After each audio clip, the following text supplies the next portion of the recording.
Hey everyone, just wanted to do a quick review on the recent Disney Plus Star Wars show, Ahsoka. Yes, based on the spin-off character from the beloved classics, Star Wars Rebels and Star Wars The Clone Wars. Introduced in Star Wars The Clone Wars as Anakin Skywalker's apprentice. And yes, this was quite the blast, and I hope you guys enjoy this wonderful review of what a riveting time the show was.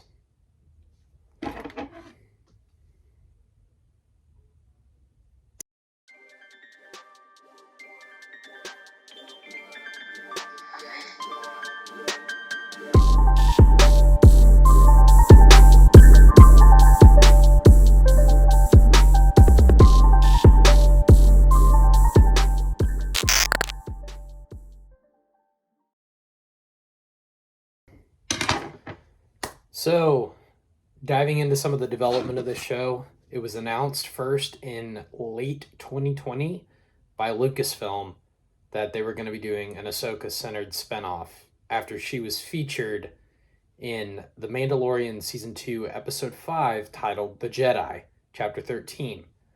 Actually, it's Chapter 13, then The Jedi, but who's counting? Her introduction is still to this day my favorite moment in The Mandalorian. That is my favorite episode of The Mandalorian. The minute Ahsoka's iconic white lightsabers light up the screen, it's a joy. Rosario Dawson is at home in this role.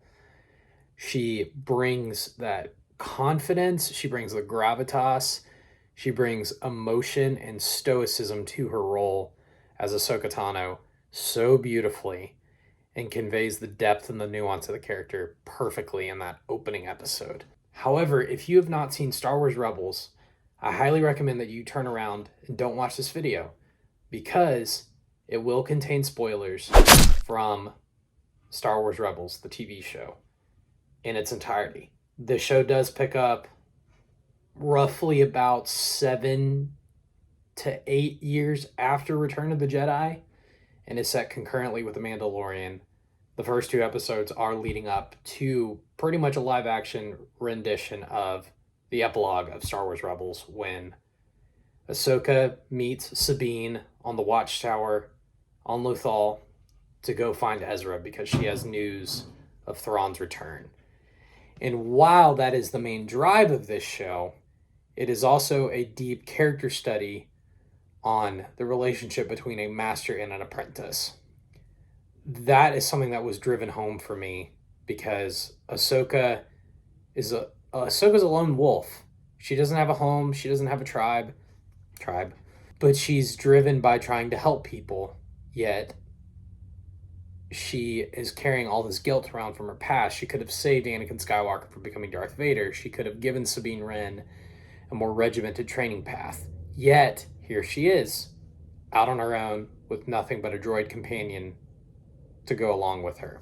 And while that is kind of sad for such an iconic character, it also makes sense for her character, because she doesn't want to burden Sabine with all of her failures. But yet, she has so much she could teach Sabine. And I think while this show was so well done in terms of the examination of a master-apprentice relationship, it also helps Ahsoka grow from this weighted, burdened, stoic character into a light, fun, adventurous former Jedi Knight. And while I will not spoil where it ends up going, the transformation Ahsoka undergoes is quite literal. And Dave Filoni himself has compared Ahsoka to Gandalf. Yes, that Gandalf from Lord of the Rings, numerous times. Ahsoka is seen at the end of Rebels wearing a stark white poncho and carrying a white staff, but Dave Filoni retconned that a little bit and made Ahsoka wear a gray poncho when they were doing the live-action version of the epilogue of Rebels on the Disney Plus show. Unlike Gandalf, she is not perfect. She's not driven purely by the motive of saving the world, which is okay. She wants to save her friends. She wants to help her apprentice grow in the ways of the Jedi. Part of the reason of what makes Ahsoka such a compelling character is that she does not neatly fit into any convention or Star Wars archetype. She is known for searching the mysteries of the Force in her own way and seeking to make her own path. She leaves the Jedi Order at the end of Star Wars The Clone Wars Season 5 and then becomes self-proclaimed no Jedi. I am no Jedi. In the Twilight of the Apprentice arc at the end of Season 2 of Star Wars Rebels, which is an all-time arc. As is her plot in the Siege of Mandalore arc, which is the very final arc of Star Wars The Clone Wars. It is masterclass television. Don't say that lightly either.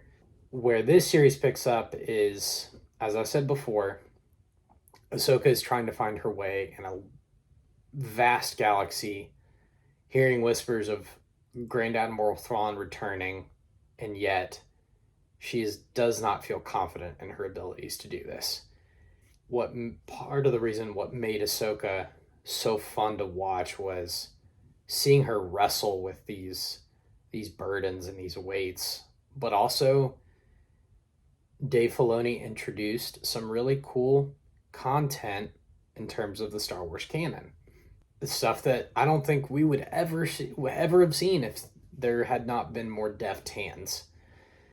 I'm thrilled that Dave Filoni introduced and teed up so much more new mythology on the show and made it very compelling, made it fascinating to watch, made it fun to watch, and all that being said, incorporated older elements of the now canon mythology back into the story to make it beautiful.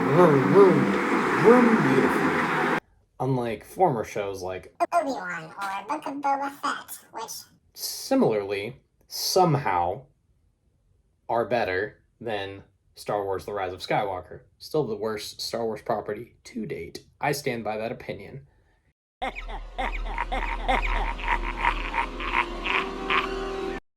And no, it is not The Last Jedi. Last Jedi rules. So, bye. But yet, there are still some issues that I had with the show. I think where the story really could have used some more direction is if Lucasfilm and Disney Plus had given Ahsoka more episodes. This season felt way too rushed. It felt choppily written at points, and the story wasn't fleshed out enough. I think it was Disneyfied too much. Some of the characters felt sloppily written, like Sabine and Ahsoka felt very, very shoehorned in. Some of the characters felt sloppily written. Ahsoka and Sabine weren't given clearly distinct arcs, even with the story in episode 5, which was incredible and some of the best Star Wars I've seen in years. Overall, the story was a little sloppy and a little off kilter. Like, the pacing was weird. Some of the editing was weird. But overall, some of the main characters weren't given proper arcs. And that didn't make any sense. And then you had plot holes like Ezra sneaking, and then you had plot holes that were very easily explained, and then you had plot holes that didn't make any sense from things that were already explained in the show earlier on that were truly confounding. And also, I just wish we had gotten more Ray Stevenson. I mean, he was incredible as Baylan Skoll, but I think they could have done a better job and used more episodes. Like Disney Plus, Amazon Prime, Netflix, give us more than 8 episodes. If you want a story that's going to last for the ages for these high fantasy adaptations and even sci-fi adaptations, give us more episodes than 8. We need 10 to 12 at least. That's my biggest complaint about these stories. We're trying to make them into movies on streaming services, but we're not giving them the proper time to breathe and actually stand on their own. So we need more episodes. Yes, it was a bit clunky at points. Yes, the pacing didn't really make a lot of sense. I was still a little bit unnerved by how disjointed the ending felt. It just felt very rushed. And I wish Disney Plus allowed Lucasfilm a couple more episodes to kind of flesh out the mythology a little bit more. And yes, we still, unfortunately, did lose Ray Stevenson before the show was released and got the amazing character of Balin Skull. But hopefully, in the long run, they will decide to recast the character. Where this show really shined was where it decided to take things at a slower burn. The first 3 or 4 episodes, and even episode 5, were much slower of burns, even though they did have moments of action and lightsaber battles. It was a slower burn. And that's, I think, where Star Wars really thrives. Yes, we love to see the X-Wings taking on the Star Destroyers in the Star Wars movies, and love to see a ragtag group of rebels overthrow an evil galactic empire with just a box of scraps, literally. But I think where Star Wars thrives the most is when it has in-depth conversations about the parallels and binary between good and evil. And Ahsoka loves the shades of gray. She as a character loves the shades of gray, and that's what makes her so compelling. All that being said, I give it a firm 7 out of 10. That's where I'm sitting. Hopefully that will change over time. Hopefully they make a season 2. I'm hoping they do, because this character needs more appearances.